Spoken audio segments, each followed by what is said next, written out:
You saw on your goals and objectives for this year, we're slow learners, but we do learn. Consistently, the scientists have told us that what our lake lacks is aeration and circulation.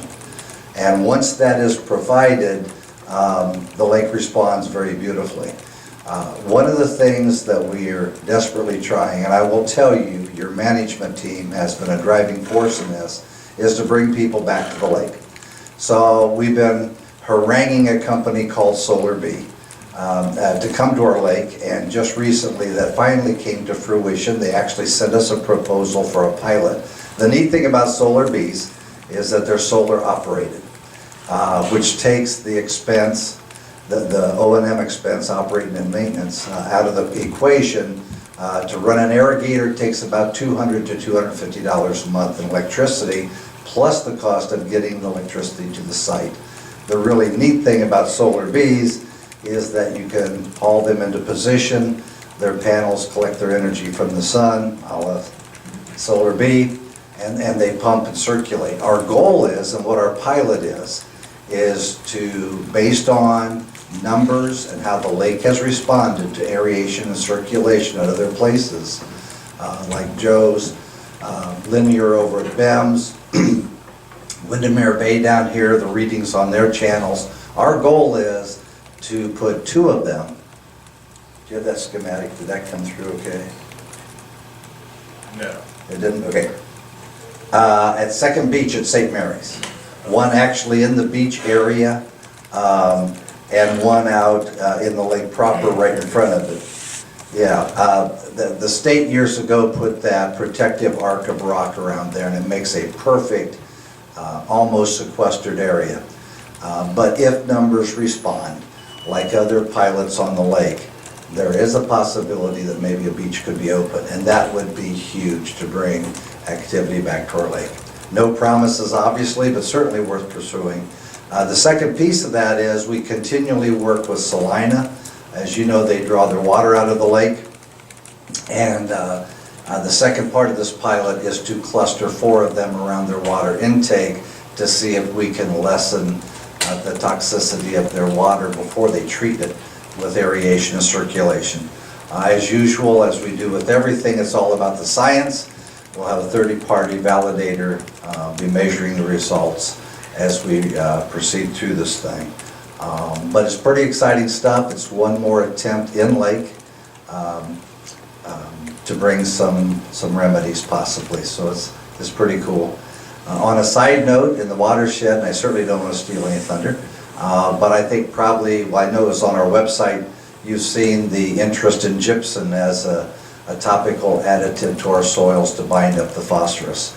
And I have a very lovely date for the day, Frances Springer next week, and she and I are going to Ada to attend a conference put on by Ohio State people on the possible merits of gypsum. As I understand it, they're running a pilot in the Maumee watershed already up at Lake Erie with some early favorable results, so we want to learn from that. So she and I will be attending a day-long conference up there, so hopefully that'll have some legs.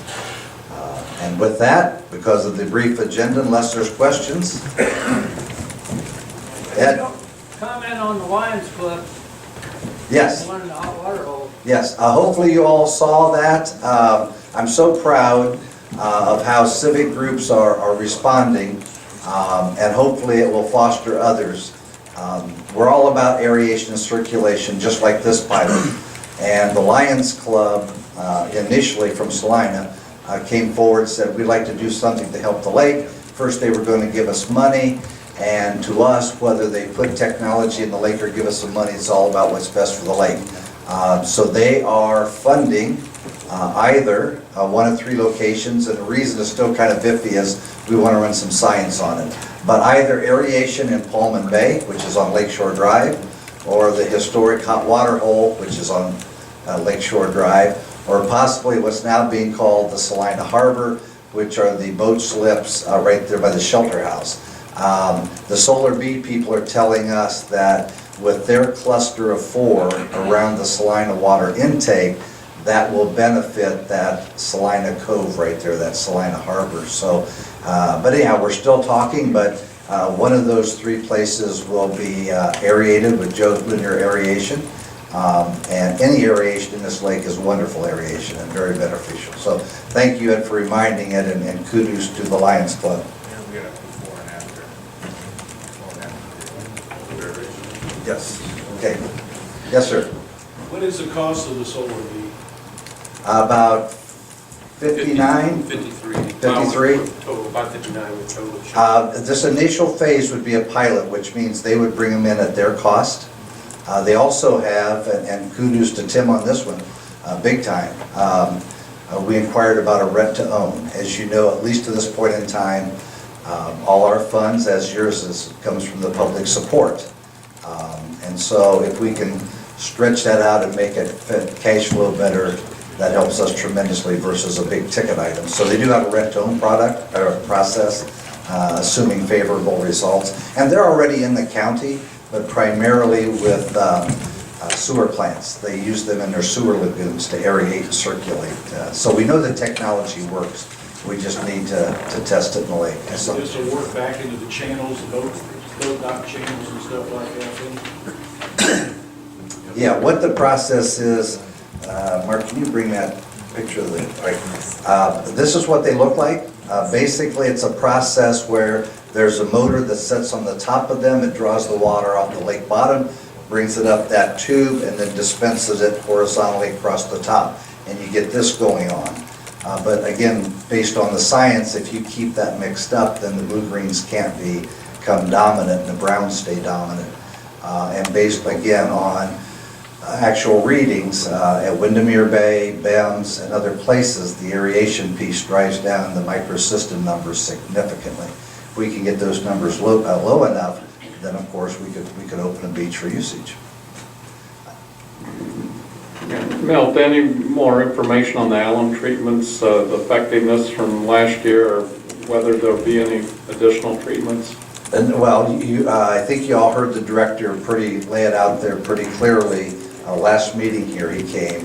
We're not going to get alum. I mean, we might as well face that. In terms of the report of its efficacy last year, we're still waiting on that.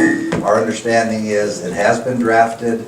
It's in the US EPA's hands. As soon as they're done reviewing it, they will hand it off to the Ohio EPA, and then we'll get it. In terms of a timeline, our understanding is the middle of this month, meaning March. And we'll certainly make that available once we see it. Okay? Thank you very much.